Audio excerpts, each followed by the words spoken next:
கர்த்தரும் இரட்சகருமாகிய இயேசு கிறிஸ்துவின் நாமத்தினாலே பீஸ்ஃபுல் மினிஸ்ட்ரி சார்பாக உங்களை சந்திப்பதில் மிகுந்த மகிழ்ச்சி அடைகிறேன். உபவாச நாட்களின் 13வது நாளுக்கான தான பகுதியை நான் வாசிக்கிறேன். யாத்திராகமம் 15ஆம் அதிகாரம் 22ஆம் வசனம் முதல் 25ஆம் வசனம் வரை. பின்பு மோசே இஸ்ரவேல் ஜனங்களை சிவந்த சமுத்திரத்திலிருந்து பிரயாணப்படுத்தினான். அவர்கள் சூர் வனாந்தரத்துக்கு புறப்பட்டு போய் 3 நாள் வனாந்தரத்தில் தண்ணீர் கிடையாமல் நடந்தார்கள். அவர்கள் மாராவிலே வந்தபோது மாராவின் தண்ணீர் கசப்பாய் இருந்ததினால் அதை குடிக்க அவர்களுக்கு கூடாதிருந்தது. அதனால் அவ்விடத்துக்கு மாரா என்று பெயரிடப்பட்டது. அப்பொழுது ஜனங்கள் மோசேக்கு விரோதமாய் முறுமுறுத்து எண்ணத்தை குடிப்போம் என்றார்கள். மோசே கர்த்தரை நோக்கி கூப்பிட்டான். அப்பொழுது கர்த்தர் மோசேக்கு ஒரு மரத்தை காண்பித்தார். அதை அவன் தண்ணீரிலே போட்டவுடனே அது மதுரமான தண்ணீர் ஆயிற்று. இஸ்ரவேல் ஜனங்களை மோசே வனாந்தரத்திலே வழிநடத்தி கொண்டு வரும்பொழுது 3 நாட்கள் தண்ணீர் கிடையாமல வனாந்தரத்தில் நடந்து வந்தாங்க. அந்த சமயம் ஜனங்கள் 3 நாட்கள் தண்ணீர் குடியாமல் இருக்கும் பொழுது எவ்வளவு தாகமாக இருக்கும். அந்த சமயத்தில் மோசேயிடம் ஜனங்கள் முறுமுறுக்கிறாங்க. தண்ணீர் கிடையாமல் இந்த வனாந்தரத்தில் செத்து போவதற்காக எங்களை நீர் அழைத்து வந்தீர், நாங்கள் அங்கே இருந்தால் நலமாய் இருக்குமே என்று முறுமுறுக்கிறார்கள். உடனே மோசே ஆண்டவருடைய சமூகத்தில் ஆண்டவரே இவ்வாறாக இருக்கிறதே என்று சொல்லி ஆண்டவருடைய சமூகத்தில் தான் அவர் கேட்கிறாரு. அவர் கேட்ட மாத்திரத்தில் ஆண்டவர் அவருக்கு பதில் கொடுக்கிறார். ஒரு மரத்தை காண்பிக்கிறாரு. அதை எடுத்து தண்ணீரில் போடுங்கிறாரு. உடனே அவன் அந்த மரத்தை எடுத்து தண்ணீரில் போடுதான். போட்ட உடனே மாராவில் உள்ள தண்ணீர் மதுரமாகிறது. மாராவின் கசப்பு மாறுகிறதாக காணப்படுகிறது. இந்த சம்பவத்தை நான் நினைக்கும் பொழுது பூமியானவள் இஸ்ரேலிலிருந்து அவள் மோவாப் தேசத்துக்கு போயிட்டு திரும்பி வரும் பொழுது என்னை நகோமி என்று கூப்பிடாதங்கள் மாறாள்னு கூப்பிடுங்க அப்படின்னு சொல்லுவாள். மாறாள் என்றால் கசப்பு.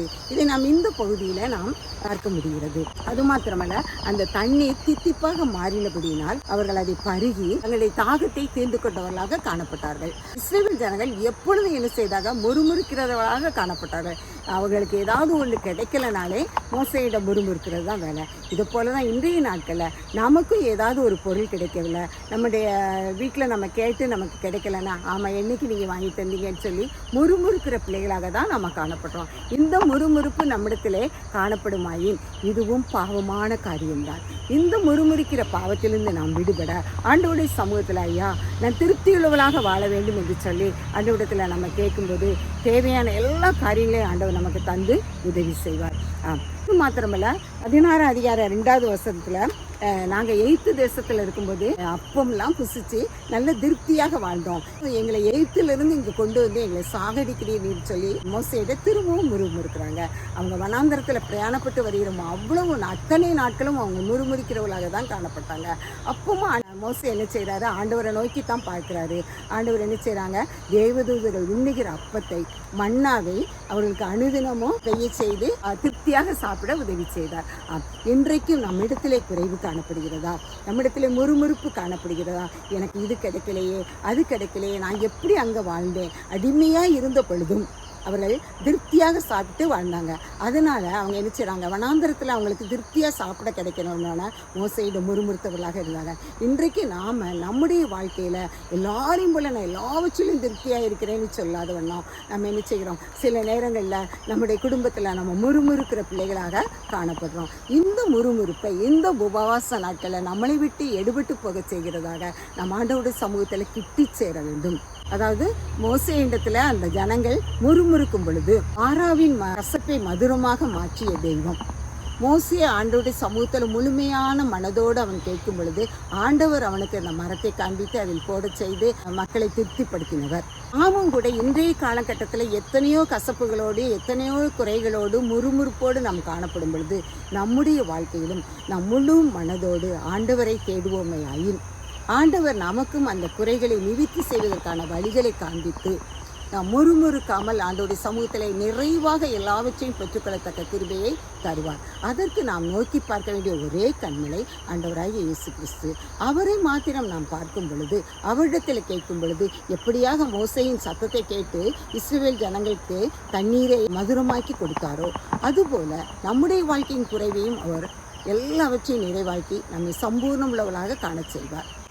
லூக்கா 15ஆம் அதிகாரத்திலேயும் இளையகுமாரன் கதையை நம்ம பார்க்கும் பொழுது இளையகுமாரனுடைய தகப்பண்டத்தில் தனக்குரிய சொத்தின் பங்கை வாங்கி கொண்டு வெளியே செல்கிறவனாக காணப்படுகிறான். மாத்திரமல்ல, அங்கே கெட்ட சகவாச நண்பர்களால் எல்லாவற்றையும் அவன் தோற்றவனாக, அந்த தேசத்திலேயும் பஞ்சம் ஏற்பட்டது நிமித்தமாக ஒரு மனிதனை அண்டிக் கொண்டு அவன் வாழ்ந்தவனாக காணப்பட்டான். அங்கும் அவனுக்கு சாப்பிடக்கூட உணவு கிடைக்காமல், பன்றியின் தவிடு கூட அவனுக்கு கிடைக்காமல் அவன் காணப்பட்டான். அப்பொழுதுதான் அவனுடைய மனது குத்தி கொழும்பி, தன்னுடைய தகப்பன் வீட்டில் எத்தனையோ வேலைக்காரங்க இருக்கிறாங்களே, நாமளும் என்ன செய்யலாம், அங்கே போய் அப்பாட்ட மன்னிப்பு கேட்டு அங்கே இருப்போம்னு சொல்லி அவன் தெரிந்தவனாக வெளியே வரான். தன்னுடைய தகப்பனையும் சகோதரனையும் அவன் வெறுத்து தள்ளியவனாக வெளியே போனாலும் திரும்ப வரும் பொழுது அவனுடைய தகப்பன் அவனை சேர்த்து கொண்டவனாக காணப்படும் பொழுது, அவனுடைய சகோதரன் இன்னைக்கு என்ன நம்ம வீட்டில் இப்படி ஒரு கீதவாத்திய சத்தமும் இப்படி ஒரு நடனமும் காணப்படுதுன்னு ஒரு ஊழியக்காரனை பார்த்து கேட்கும்பொழுது, இளைய சகோதரன் வந்திருக்கிறாரு அப்படின்னு சொல்றாங்க. உடனே அவன் என்ன செய்யறான், வீட்டுக்குள்ள போக முடியாமல் வெளியே நிற்கிறான். அப்போ அவன் தகப்பன் வந்து அவனை அழைக்கிறார். அப்போ சொல்றான், நான் இத்தனை நாள் உண்மை கூட இருந்தேன், என்னைக்காவது எனக்கு இப்படி ஒரு விருந்து வச்சிருக்கிறீரா? ஆனால் அவன் வந்த உடனே அவன் கெட்ட சகவாசத்தினால எல்லாவற்றையும் இழந்து வந்தாலும் அவனை நீர் இவ்வளவு தூரம் அவனுக்கு செய்கிறீரே அப்படின்னு சொல்லி முறுமுறுத்துட்டு வீட்டுக்குள்ள வரமாட்டேன்றான். ஆனாலும் அவனுடைய தகப்பனுடைய கட்டாயத்தின் நிமித்தமாக திரும்ப வராங்க. இப்பொழுது அவன் சிறு இளையவன் என்னுடைய தகப்பன் தன்னுடைய சகோதரனால அவனுடைய அன்பை இழந்தவனாக அவன் காணப்பட்டாலும் மீண்டுமாக அந்த அன்பை பெற்றுக்கொண்டவனாக அந்த இடத்துல காணப்பட ஆண்டவருக்கு செய்தார். இன்றைக்கு நாமும் கூட நம்முடைய வாழ்க்கையில நம்முடைய சகோதரர்களாலோ அல்லது நம்முடைய உறவினர்களாலோ நம்முடைய நண்பர்களாலோ நம் கைவிடப்பட்ட நிலைமையில காணப்பட்டாலும் ஆண்டவருடைய சமூகத்துல நம்முடைய பாவத்தை அறிக்கை செய்தவர்களாக அவர்களோடு நாம் ஒருமித்து நாம் வாழும் பொழுது, நம்முடைய பாவ உணர்வை நாம் உணர்ந்தவர்களாக அவருடைய சமூகத்தில் நம்ம மன்னிப்பு கேட்டு அவங்களோடு நாம் கலந்து திரும்பவுமாக வாழ ஆண்டவர் நமக்கு ஒரு உயிர்நீப்பின் வாழ்வை தருவார். இப்படிப்பட்ட காலங்களில் கூட நம்ம இஸ்ரவேல் ஜனங்கள் எவ்வாறாக முறுமுறுத்தார்களோ, மோசே அவர்களுக்காக ஆண்டவருடைய சமூகத்தில் கேட்டு பெற்றுக் கொடுத்தவனாலும் காணப்பட்டான். இன்றைக்கு நாம் அப்படியாக கேட்டு பெற்றுக்கொள்ள ஒரு மத்தியஸ்தர்கள் நமக்கு தேவையில்லை. நமக்கு மத்தியஸ்தர் நம்ம ஆண்டவராக இருக்கிறபடியால் நம்ம எல்லாவற்றையும் குறித்து நம்முடைய முறுமுறுப்புகளை ஆண்டவருடைய சமூகத்தில், ஐயா இப்படியாக எனக்கு என்னுடைய வாழ்க்கையில் முறுமுறுப்பு காணப்படுகிறது, என்னுடைய உறவில் எப்படி காணப்படுகிறது, என்னுடைய வாழ்க்கையில் நான் எல்லாவற்றுக்கும் குறைவிற்றவளாக காணப்படுறேன் ஆண்டவருடைய சமூகத்தில் கேட்கும்போது அவர் எல்லா குறைவுகளையும் நமக்கு நிறைவாக்கி தருபவராக காணப்படுகிறார். ஆண்டவர் தாமே இந்த வார்த்தைகளை ஆசீர்வதிப்பாராக. ஜெபம். எங்களை அளவிலாமல் நேசிக்கிற அருமையான தகப்பனே, உம்மை நன்றியோடு துதிக்கிறேன், சொஸ்தரிக்கிறேன், வணங்குகிறேன் ஐயா. இந்த நாளிலும் ஒரு கிருபை எங்களை சூழ வேலியடைத்து பாதுகாத்துக் கொள்ள வேண்டும் என்று கெஞ்சிரோம்ப்பா. விசேஷமாக முறுமுறுப்பு என்ற பாவம் எங்களில் காணப்படாதவனம் ஐயா, நாங்கள் எங்கள் முறுமுறுப்பை குறித்து உம்முடைய சமூகத்தில் நாங்கள் அறிக்கையிடுகிற பிள்ளைகளாக, உம்மை நோக்கி பார்க்கிற பிள்ளைகளாக, என்னுடைய எல்லா காரியங்களையும் வெற்றிகரமாக நாங்கள் சுதந்திரிக்கிற பிள்ளைகளாக உம்முடைய அனுக்கிரகம் எங்களுக்கு வேண்டும் என்று கெஞ்சி கேட்கிறோம்ப்பா. எங்கள் ஒவ்வொருவரையும் நீ பாதுகாத்து ஒவ்வொருவருடைய தேவைகளை நீ சந்தித்து பலவீனங்களை எல்லாம் எங்களை விட்டு அகற்றி போட்டு உம்முடைய பலத்தால் எங்களை கட்டி காத்துக்கொள்ள வேண்டும் என்று இயேசுவின் மூலம் ஜெபம் கேட்கிறோம் நல்ல பிதாவே. ஆமென், ஆமென்.